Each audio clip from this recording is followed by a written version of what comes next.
Les indicateurs sont omniprésents.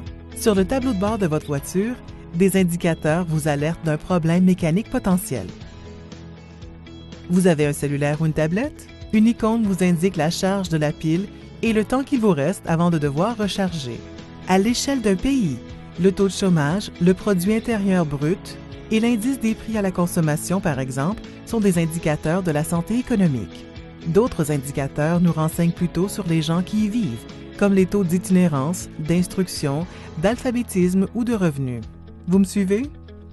Dans le domaine de la santé, les indicateurs peuvent nous renseigner sur la qualité et l'efficacité d'un traitement ou d'une intervention. Ils nous informent sur les résultats pour la santé, la qualité des soins ou même sur la façon dont les deniers publics sont dépensés.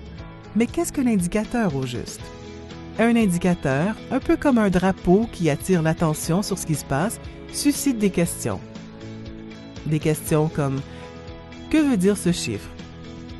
Pourquoi ce résultat?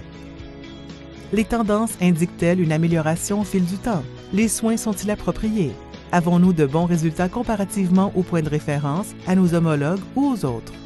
L'indicateur constitue en quelque sorte un moyen normalisé de mesurer ou de comparer un problème ou un domaine d'intervention. L'information normalisée et comparable vous aide à évaluer vos résultats et les possibilités d'amélioration. À l'ICIS, nous élaborons et calculons des indicateurs de santé pour ensuite en déclarer les résultats. Par exemple, l'état de santé, les taux de mortalité, les réadmissions à l'hôpital, le coût d'un séjour standard à l'hôpital, les taux d'ulcères de pression en soins de longue durée, les temps d'attente ou encore les taux de certaines interventions comme les remplacements de la hanche. On exprime habituellement ces indicateurs en termes quantitatifs pour mesurer par exemple la sécurité, la qualité des soins, l'efficacité, la pertinence et aussi pour établir une base de comparaison. Les indicateurs sont donc un outil essentiel dans le suivi et la gestion de la santé d'une population et de la prestation des services.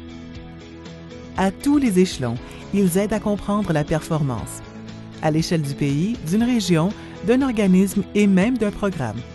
En fait, chaque indicateur s'adresse à un public cible. Voici quelques exemples. Les hôpitaux utilisent l'indicateur des décès à l'hôpital ou RNMH pour mesurer et surveiller la qualité des soins qu'ils offrent. Le personnel des établissements de soins de longue durée utilise l'indicateur Utilisation potentiellement inappropriée d'antipsychotiques en soins de longue durée pour trouver des pistes d'amélioration et pour évaluer des initiatives d'amélioration de la performance. Et l'indicateur pour le tabagisme qui indique le pourcentage de fumeurs dans une population particulière aide les régions à évaluer l'efficacité des initiatives visant le renoncement au tabac. Il faut aussi comprendre que les indicateurs de santé ne sont pas tous calculés de la même façon, selon ce qu'on veut en tirer. Certains sont simples, d'autres nécessitent une analyse plus poussée. Certains renseignent sur les proportions, d'autres sont présentés sous forme de taux normalisés ou ajustés selon le risque. Quoi qu'il en soit, un bon indicateur doit reposer sur des critères précis, de sorte qu'il mesure ce qu'il prétend mesurer et que les résultats qu'il produit permettent de comparer des pommes avec des pommes. Un indicateur ne peut tout expliquer à lui seul. Il n'est que la pointe de l'iceberg. Autrement dit, l'indicateur n'apporte pas la solution. Il aide plutôt à voir ce qui se cache derrière la performance. Il n'est en fait que le point de départ d'une enquête plus poussée. Mais l'indicateur est un excellent outil pour obtenir des données comparatives sommaires sur des questions importantes comme l'amélioration de la qualité. Il faut donc prendre en considération une vaste gamme d'indicateurs qui, en complémentarité, donnent une vue d'ensemble de la performance du système de santé et favorisent l'amélioration de la qualité et de la responsabilisation. Maintenant que vous en savez un peu plus sur les indicateurs de la santé et l'utilité qu'ils procurent aux divers intervenants de nos systèmes de santé, pourquoi ne pas en profiter?